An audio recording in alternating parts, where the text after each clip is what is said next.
Today I'm going to be replacing the rocker cover on my BMW Z4. So I have already once replaced the rocker cover gasket, but as you can see it's still leaking quite badly, and I think it's the actual rocker cover that's slightly out of shape, because it is plastic, so over time gets a little bit warped.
If you have a failed coil, like my one has split in half on your E46 or your E39, whatever it is, if it's an M54 or, yeah, if it's an M54 and it has these kind of coils, what you can do is, if you don't have one, you can actually use one of an E90.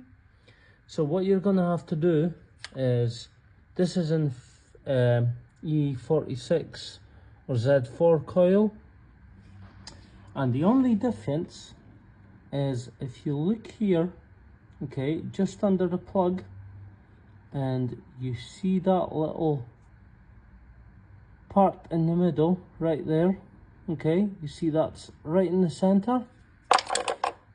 On the E90 coil, don't know if I can, yeah, that part is there on the side. So what you're gonna have to do is just, okay, don't know if you can see it there, you're just gonna have to remove that part with a screwdriver or a little hacksaw or something. So this is what we're gonna do. Gonna put this screwdriver. I've melted a little bit out with the screwdriver, so it will now fit into our coil pack loom.